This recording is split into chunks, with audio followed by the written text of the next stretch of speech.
Hello everyone, welcome back to my channel. Adoga ngasi video se sem kena oidini ka hada pot ari ba pot oidini ka ko thok je. Ado most probably sigi pot se around 100 years surama do male ko. Haidi koi bogna sinaram bane koi bog se 105 to 110 sumaina hingami ko mai chahi je. Aduna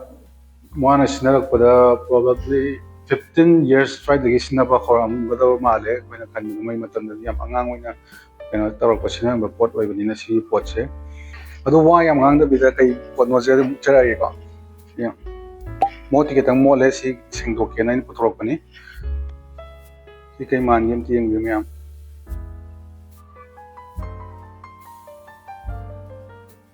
Si je Shanam ko wi ko moina kena ta buda. Hadi ko ye Meitei lon da Shanam hai nei.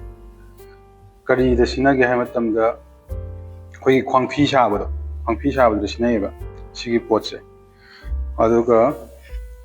Siju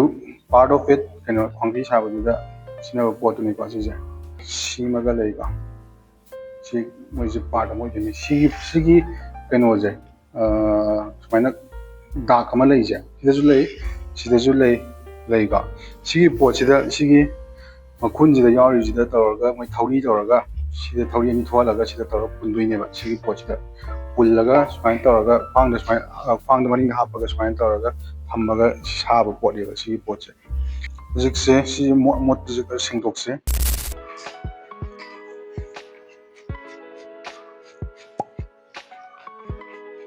skin je khara phakpa hobai type tawi ba sigi leather je probably kari waram gadin khangdini maji buffalo gumbagi oiram gadra matam dani embroidery ja tin nan tawi ko embroidery harga keno nati langa pot nati si ji kapani hak pro pot ya ba nice matam bi keno je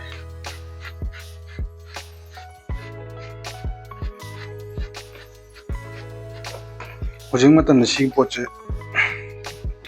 kaya phangam do mandre ene sumaina kan tawjina ta ijina magi texture je utabra chile the texture is sumaina lei na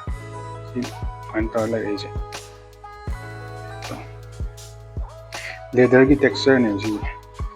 khoi gi thaina gi keno sing ji ju ko pot chai myam di pa jana lisela ta thamam de an sing ju ngai ngai huji ban keno ji ko khoi generation ko ba thaina gi oi pot che kaya thau cha de ta na no bo pot le chan lai ta iPhone ya ga di ta chak kini ba ko lai ru se chumba khoi gi historical oi ba pot chai myam ji di mo lisela tham da ba ta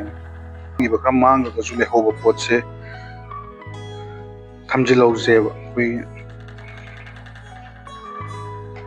tongna rai ba myam ji da history semdok ning ba kang na myam ma history no semgat ning ba sadok ning ba myam ji ga taw matam de khoi gi history si no jo ne ba sum ba le hoi ba myam ji na khoi gi nat ki pot chai myam le hoi myam history jo ne ba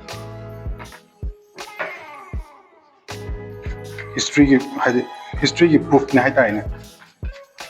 si le hoi ba myam ji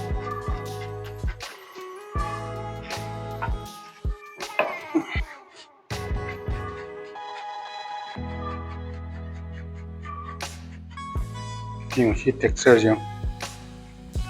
yan nangyo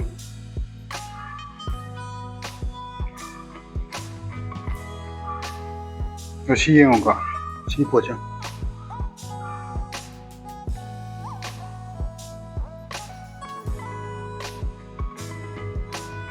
si po siya aham da pot ma la mi pot na te si siya hang gumam tara smain tara hap po pot ni ba si siya mana kanom tawraga hakdo adu ne ba si phot na te ha ga design tor bi ne matam dui mukhut po na na precision je yam na lai wa ne le hojing matam da ga si phang roi ko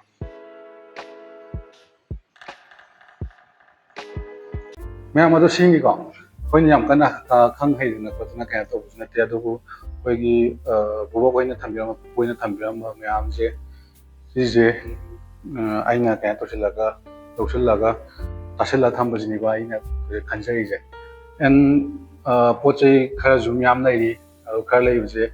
ꯑꯩꯅ ꯈꯜꯂꯤꯁꯦ ꯀꯩꯅꯣꯗ ꯇꯧꯔꯒ ꯑꯩꯈꯣꯏꯒꯤ ꯁꯨꯃꯥꯏꯅ ꯑꯃ ꯂꯩꯗꯅꯀꯣ ꯖꯄꯅꯤꯁꯀꯤ ꯃꯣꯏꯒꯤ ꯀꯩꯅꯣ